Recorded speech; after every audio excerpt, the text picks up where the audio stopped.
Hello, my name's Enzo Valente. I'm a hairdresser at Farley Hill. I've been involved in local football for many years, and in 2012 I won the Community Award for local football, which was presented to me by the Beds FA, which then culminated me being also allowed to go to the 150th anniversary of the FA, where I went to Buckingham Palace and met Prince William, Greg Dyke from the FA, and was awarded a medal. Got to see the first ever football match that was ever played on the Palace lawn, which was a great occasion.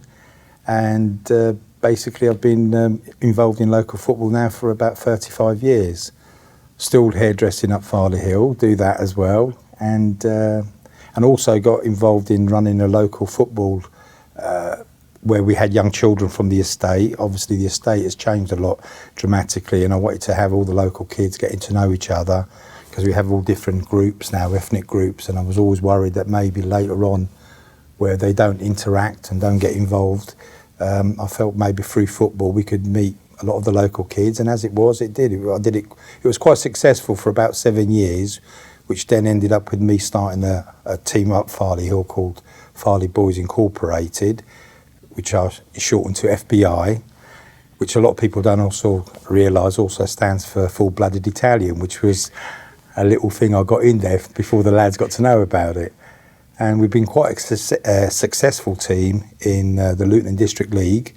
For the last 9 years, we've achieved by the fact of winning a trophy every year.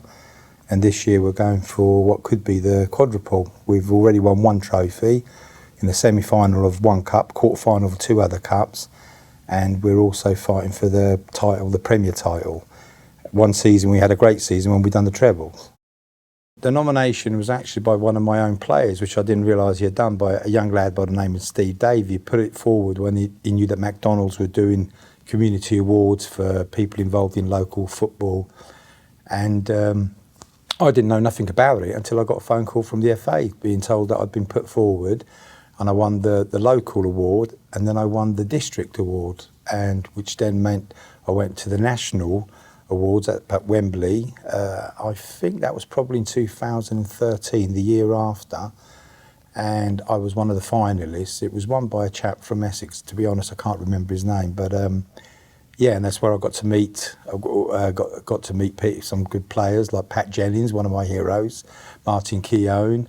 Got to meet quite a few players.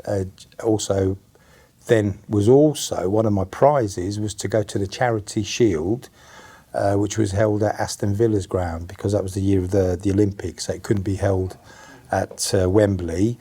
And took my family. I had some family come over from Italy, and we managed to see the Chelsea and Man City final.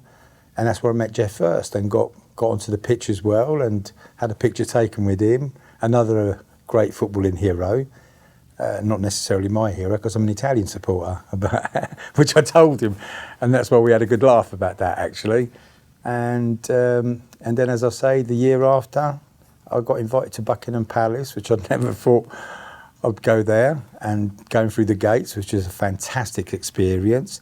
Trust me to find the wrong archway to go through, so I had to have all the police shouting at me to turn around right in the centre of Buckingham Palace, where the Queen would normally stand, and so I don't know what all the visitors must have thought of me, and got some really good special treatment, and got in to see. I love history, so going to Buckingham Palace was a fantastic day for me, because obviously seeing all the historical rooms and the paintings, and as I say, the first ever football match to be played on the Palace lawn, and I got to be there.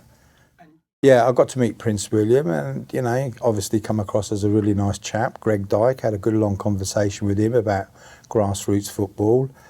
Yeah, it was a fantastic occasion, and if I'm not mistaken, the match was between two of the oldest teams that probably been going not much less than about 100 years. So it was a fantastic occasion. Yeah, just meeting everybody was really, a really highlight of my life, to be honest. Especially to be recognised for what, all the football that I've been involved with. I've always had great pleasure in that, in trying to bring all the young lads through. And I've been fortunate over the 35 years. I've had many generations of lads who've played, and now their children, and ironically enough, even the grandkids now that I've got to know. And with my job as well, that's given me great pleasure in being allowed to have an advantage in picking some good young lads, talking to them as they're growing up and persuading them to be proud of Farley Hill, which is something I've always been proud of. I have no plans to retire as a hairdresser. Football, I have to admit, is getting harder and harder because I find that a lot of the youngsters now, where they're involved in a lot of these academies, so many of them feel that they're going to make it, then gradually don't, and it's getting harder to get youngsters involved. But as long as kids want to play, well, when I say they're kids, they're men, but I take them as young as, say, 16, because I like to, the younger they are, the more you can keep them for a lot longer. But it is getting difficult. Local football is really sort of struggling. I think they're not getting the support at grassroots level as they should do from the FA. The FA has obviously become a very high-profile organisation for the professional game. I feel personally myself, there's too many of these so-called satellite academies. They're not the original academies, and children are being made to feel that they're part of a team, whether it's Luton, whether it's Watford or Arsenal, and then finding by the time they get to 12 or 13 they're not, having spent a lot of money. And then it is hard to get them to come and join local teams, which has always been my passion. A lot of people put a lot of effort, not just myself, but the people who run the leagues, who do a lot of voluntary work. They do it all for nothing. And young men are starting to sort of getting a little bit lazy, if I have to be honest. From when I first started, it's harder. But where I've always been able to have a good team is because I've tried to keep it as local as possible. So it's harder for the lads to let you down because they know all the other lads are from the same area. They give them a lot of stick. So and they get a lot of stick off me. They can't hide from me because up Farley Hill, I literally know everybody up there, know all their families. So I do put a bit of pressure on them, and I take advantage of that, I must admit, which is sometimes you have to. It's a bit of bribery, but it allows me to have boys coming through. And when you're successful as well, as we have been in local football, it makes the lads. We've got our own web page. I put my match reports every Saturday on Facebook, so a lot of people now are starting to look forward to that, and it's making people be proud of Farley Hill, and proud of what we're doing in really trying to make the local. The one thing I do find, I must admit, I find very hard. I'm trying to get more lads from, say, the Asian community, the Turkish community, Polish communities to get involved. And when I did the kids thing, they were fantastic. But when they get to 16, 17, they tend to go more into their cultural groups, and it is hard.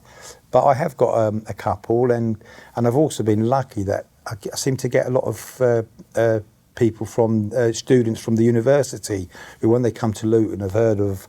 They get on the website, the FA website, know about my team, and I've had a few each year that have always come and joined us, and they've enjoyed their years while they're at Luton and being involved at Farley Hill. The only downside is, unfortunately, we've lost our local pub, which is the Parrot, which was a famous pub in Luton, but that used to be the centre of the community as well. But then the hats happening all over the place. So the football team is a good focal point for a lot of the community, and I get a lot of people ask me how we get on. We always seem to get good writes up in the papers, which also helps, to give a good positive profile of the team. And and I suppose when you win titles, it does make it even better still. So hopefully I'll carry on for as long as they want me, as long as they can put up with me screaming and shouting at them and swearing at them, which I tend to do quite a lot. So so far very, very good, very successful, and hopefully we'll carry on for a few more years.